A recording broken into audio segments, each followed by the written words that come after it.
When creating a line item on Google Ad Manager, there are at least 9 types to choose from. But which one do you actually need to use? Let's first discuss their order in the priority, so you can choose or decide which one to use. In Google Ad Manager, the lower the number, the higher the priority. So the highest priority line item type is sponsorship, and the lowest being the house. Sponsorship is a guaranteed line item and is percentage based. It has the highest priority among all the line item types. When you create a line item and choose sponsorship here, set up the rest of your settings in the line item. And if, for example, I targeted a specific ad unit and let's say ad 1 top, and if the percentage that I specified here is 100% for the goal, that means this line item will always take precedence in the competition because it has the highest priority for this ad unit. If I specified 50%, that means 50% of the impressions will go to this line item, and the other 50% will go to the rest of the competing line items, depending on their priorities. You would want to use this line item type if you want a certain advertiser or ad network exclusively monetize your ad inventory. The next line item type, which is also guaranteed, is standard. Standard has a priority number of 6, 8, and 10, and requires that you specify an absolute number or volume of impressions. So on Google Ad Manager, if you choose standard, for your delivery settings, you will have to specify the quantity here. Let's say this campaign will run immediately and will end on January 31st, and I only want it to serve 50,000 impressions. Then specify the rate as agreed with the representative or ad network. Set the rest of your settings in the line item and set the targeting criteria where you want this line item to serve. If you have a standard line item type enabled on your ad inventory, you are enabling what we call enhanced dynamic allocation. It is dependent on the SI or satisfaction index. How close or far are you from your delivery goal? So for example, a standard line item is struggling to meet the delivery goal.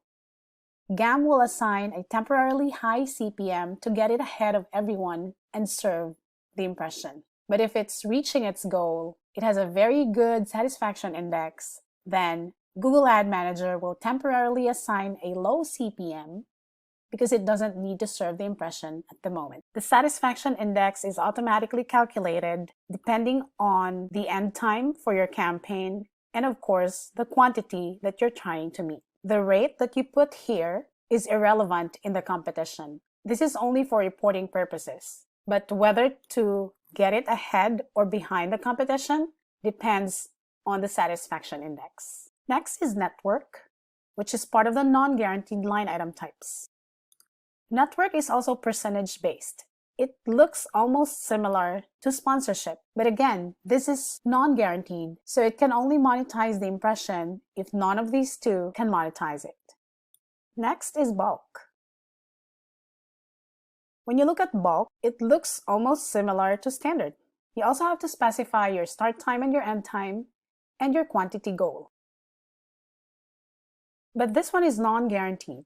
It will only serve the impression if none of these three can monetize it. Now, if you notice, network and bulk, they have the same priority number, which is 12. But the way Google Ad Manager would prioritize line item types is based on this order: percentage, absolute, and unlimited. These 4 line item types that we have discussed so far should only be used if absolutely necessary. Why?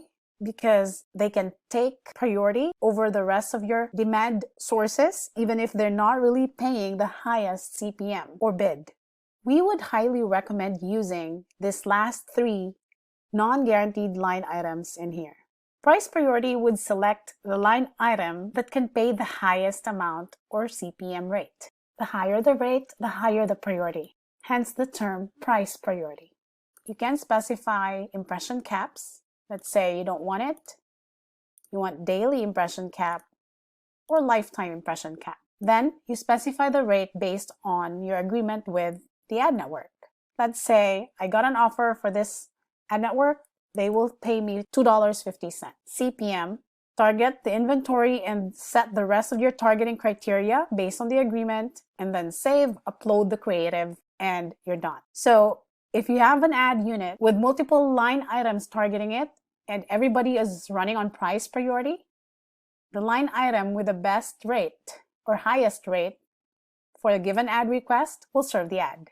Next is AdSense or Ad Exchange. These two are running on dynamic allocation. You will have to link your AdSense account first in order to get this option, and link an Ad Exchange account to get this option. In order to do that, you go to Admin, Linked Accounts, and you'll have these two tabs for AdSense, and you have one for Ad Exchange. Put in your pub ID or web property code, give it a display name, put in the zip code associated to your AdSense account, click Save. Then you go to AdSense, go to Account, Access and Authorization, Third Parties, and approve the linking request. Same thing if you would like to link Ad Exchange and run it on dynamic allocation. Now, if you choose this line item type, you will notice that you only have this on your delivery settings. You don't have the option to manually change the rate or set up any limits. Although you can set up a frequency cap, day and time, and that's it.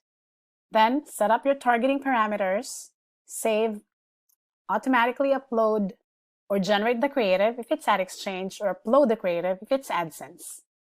Now, what does or how does dynamic allocation work? It will compete against your price priority line items, and if Ad Exchange or AdSense can pay the higher bid or higher CPM than the highest price priority line item, then it will serve the ad. So the only time it serves the ad is if it can beat the rest of the guys competing against it. Lastly, you have the house line item. Although Google is saying it's non-paying, you can always run your house creative in here, like your in-house advertisements or products, or choose 100% fill ad network and run it as house in Google Ad Manager. This is going to be like your safety net. If all else fail, house is here to the rescue to monetize that ad request.